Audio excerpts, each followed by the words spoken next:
All right, so this is my 2023 G80 M3 Comp X Drive. Pretty much, I wanted to get it black on black. Been looking for one for a while. Found this one in Florida, ended up getting it. Got it up here, got it configured. Still getting it figured out a little bit. First thing I did to this was pop the ECU out of it and send it right over to Finland to do the Femto unlock. We can do all that stuff in-house. We can handle all that. We're dealers through Femto. So if you're looking for an ECU unlock, a lot of people, they honestly just bring their cars here, leave it for the week to 2 weeks wait period, get the ECU back. And then my software of choice for at this level was BootMod. They have a great, I would say, platform, easy to use with the app. I'm waiting for them to basically release their new Rev 2 board for port injection, but for now, all I did was do a set of VRSF shielded downpipes. The car already had a PSI X pipe on it. It's got the factory axle muffler, X pipe, and downpipes. ECU's unlocked. I tuned it so far on 91 octane. On 91 octane, I made around 575. I think Jordan has the graphs for that. And then on 93 octane, I'm at 610 wheel, about 26, 27 pounds of boost. My next thing that I'll be doing is I ordered the BootMod engine bay flex fuel kit. You can get them at the fuel tank or you can get them at the engine bay. I opted for the engine bay flex fuel kit because I'm probably going to be adding pumps in tank, a lift pump,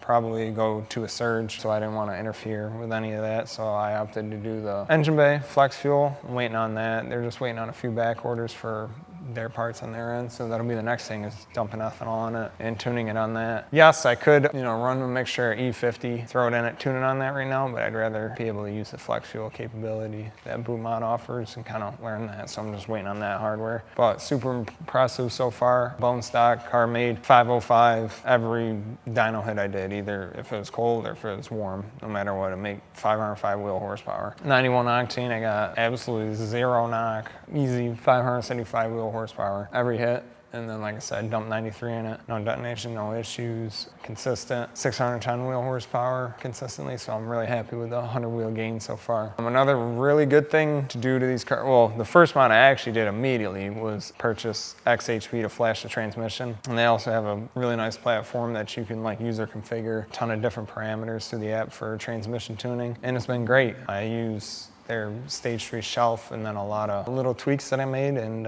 it's not such the harsh stage 3 that people complain about. I've actually doted up a lot, but still have super fast shifts and then really quick downshifts, but that kind of livened the car up even with the factory ECU tuning, the DME tuning. Next thing we're going to be doing is Matt, my best friend here, he's going to help me pull the engine and trans out of it. And my best buddy over here, my favorite guy, he's going to help me. We're going to do our own in-house turbo kit on it. And I'll be purchasing Pure's, I guess, stage 2 DIY kit. I'll be taking the trans apart, doing all that. I want to talk it over with them, see if it should go with their high stall converter. Now this winter, we'd like to pull everything out, scan it, kind of plan what we want to do the stage 2 trans for Pure, do the transfer case upgrade, get it back together, basically get it back in the car, and then start building the single turbo kit for it. I'll probably be going the heavy route for the first turbo. I'd like to get a 7480 through Precision, or possibly try Garrett's new series GXR. I think they just released GXR Race Series turbocharger, so I might even try that. But we're gonna go with T4 divided for the kit. It won't be V-banded. And then I'll also be doing CSF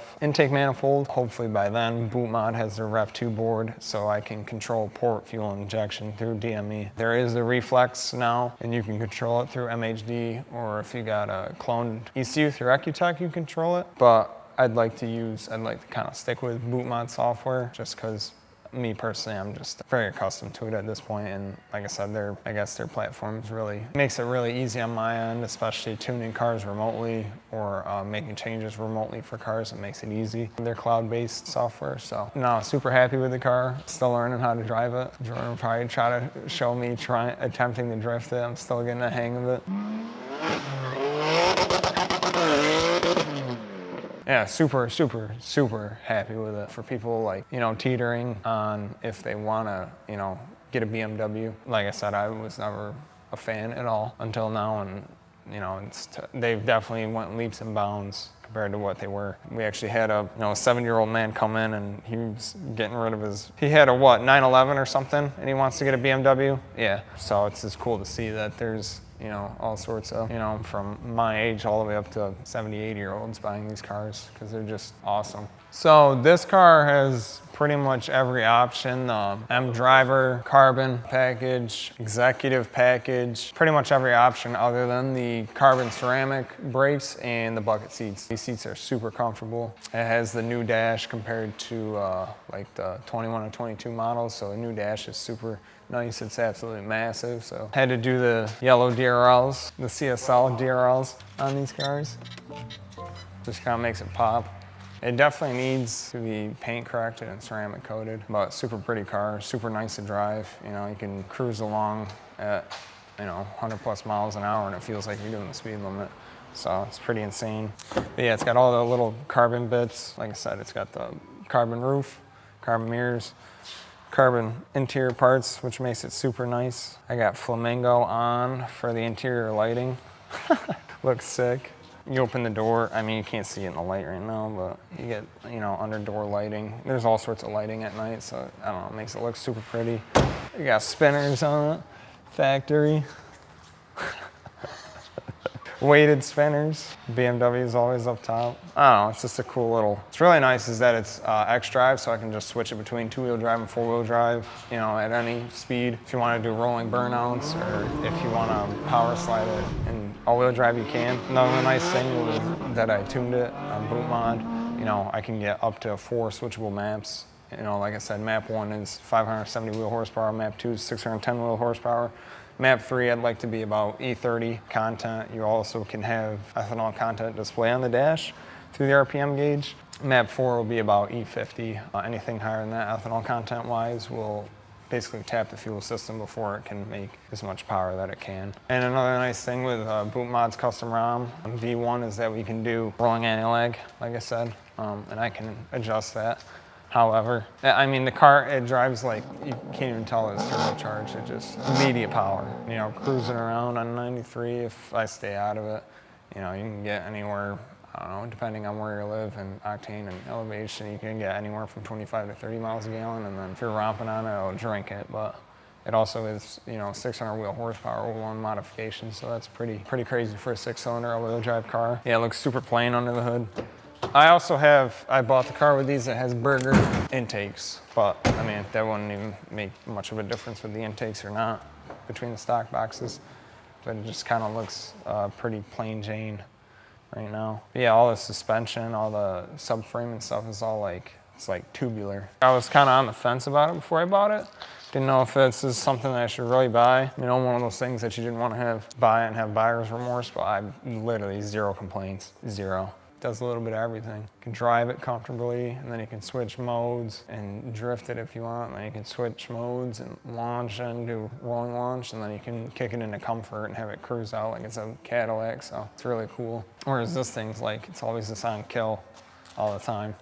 You know, you don't have to go out and be a race car every day. Even with, you know, 1,000, 1,200 horsepower cars, you know, still drive around. You can still drive them in comfort mode. Just on the DI side, so super cool platform. Even the B58 cars, the M340s, the Supras, awesome, super tough drivetrain wise. What's next? What's next is we got to put it up for winter and start tearing it apart. That's my favorite thing. Is just working on it, not even driving it, just working on it. Yeah, stay tuned. We'll keep everybody in the loop on this G80. I'm definitely super ambitious on it, so like I said, as parts come out, I'd like to scoop them up, test them, try them, see what's good about them, what's bad about them. I'd like to do some suspension stuff too. It currently has lowering springs, I don't know, but I'd like to get a set of Bellic wheels and maybe go with a KW suspension setup and try that, see how that's like. Do a thing on doing the trans up, what's involved, building the turbo kit, what's involved, building the fuel system, what's involved, you know, different aspects of the car. Yeah. See ya. See ya.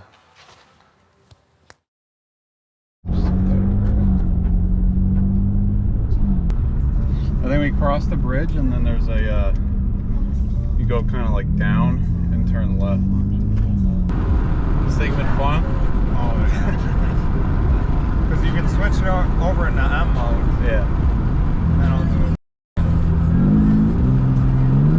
Yeah, give me some like paddle shifts if you can.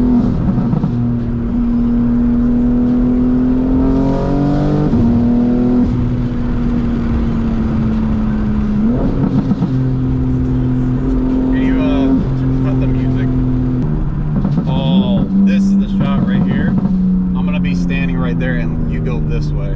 Oh, you want me to? Yeah.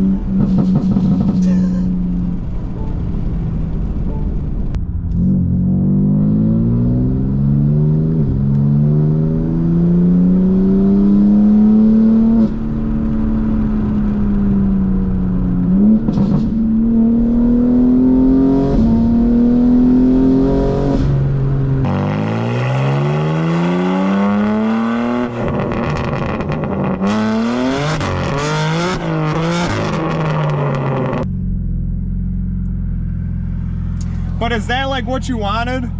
Just like, I wasn't going like stupid fast, but I was just like trying to get a shift. Yeah, wait till, if you can, wait till you get a little bit closer, then gun it, and try to get the shift, you know, kind of like right where I'm at.